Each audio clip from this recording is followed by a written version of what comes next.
12월 6일 홍장원의 공작과 12월 6일 특전사령관의 김병주 TV 출연부터 내란 프레임과 탄핵 공작이 저는 시작된 거로 보여지고요. 벌써 이미 전날 검찰에 가서 대통령에 관련된 얘기를 다 해놨다는 것은 다분히 어떤 의도가 있다고 볼 수밖에 없습니다. 본인께 의견 진술 기회 드리겠습니다.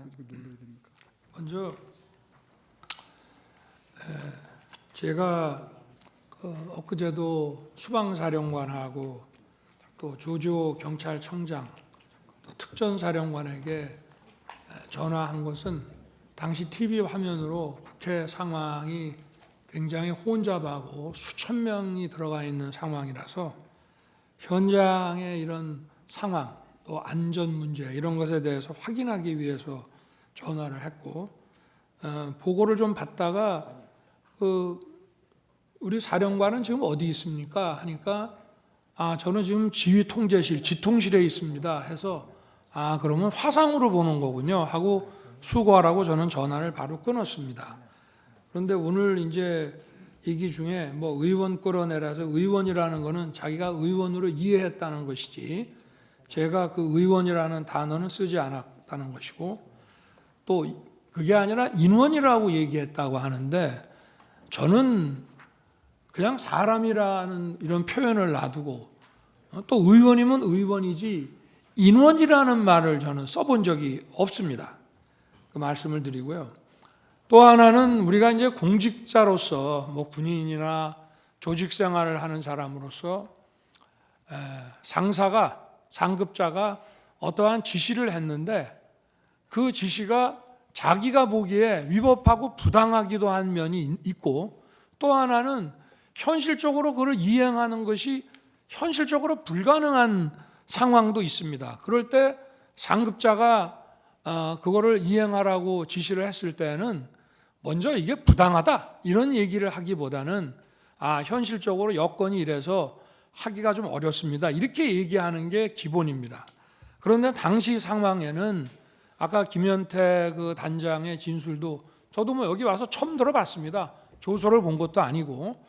그런데 당시에 이제 국회 본관을 거점으로 확보해서 이제 불필요한 인원을 통제한다는 목적으로 들어갔는데 이제 소화기 분사를 받고 이제 저쪽 북측 문 쪽으로 이제 밀려납니다.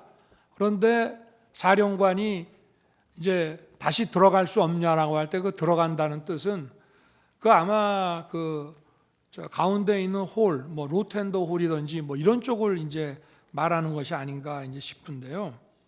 그런데 어쨌든 그 상황에서 그 김현태 단장과의 그 소통을 통해서 그 안에는 약 15명, 20명이 안 되는 인원이 들어갔고 밖에도 혼잡할 뿐 아니라 그 안에도 그 7층 건물 안에도 굉장히 많은 인원이 있다는 것을 잘 알고 있습니다. 그런데 제가 만약 100% 양보해서 그 본회의장에 있는 의원을 뭐 정족수가 안 된 것 같다, 뭐 과반수가 안 된 것 같다라고 하면은 151명이라고 그래서 한 명이나 두 명만 끌어내면 되는 문제가 아닙니다. 한 명, 두 명을 몇 명이 가서 끄잡아낼 수 있는 게 아니라 151명이든 152명이든 그 다 끄잡아내야만 그 회의를 막을 수 있는 것인데 그런 상황을 충분히 아는 사령관 입장에서 만약에 전하 장관이 의원을 끄집어내라는 취지의 얘기를 했다면 그냥 즉각 이거는 지금 현재 상황이 이렇기 때문에 그 우리 병력으로는 불가능합니다라고 얘기하는 게 상식이지 그거를 묵묵부답을 해놓고 이거를 어떻게 해야 되나라는 얘기를 했다는 것인데 그 말 자체도 제 통화를 받고 나서 얘기했다는 이것도 본인의 조서하고도 안 맞습니다. 그 얘기는 저한테 전화 오기 훨씬 전에 김현태 등과 얘기했다는 내용이라 본인의 조서하고도 지금 안 맞는 얘기를 오늘 하는 것입니다.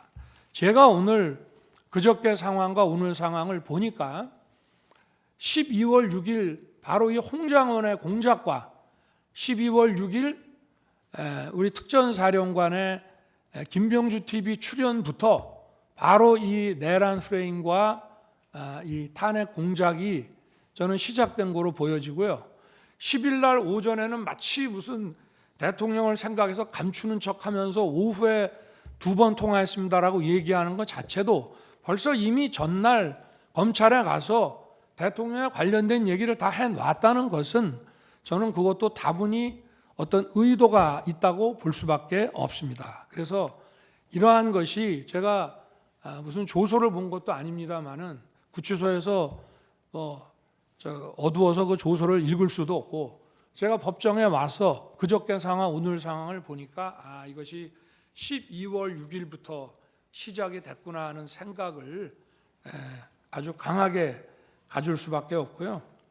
하여튼 도무지 상식적으로 어떤 조직생활, 공직생활을 하는 사람이 상부로부터 어떤 자기가 이행하기 어려운 지시를 받았을 때는 부당합니다의 이전에 현실적으로 이건 불가능합니다. 이 얘기를 먼저 한마디 하면 대통령님 지금 또는 장관님 지금 국회에 우리 요원이 15명 정도 또는 20명 안 되는 인원밖에 없고 그리고 우리 전부 비무장 상태고 그리고 이미 소화기 분사를 받고 시민들과 불필요한 이런 충돌을 안 하기 위해서 지금 피하고 있습니다.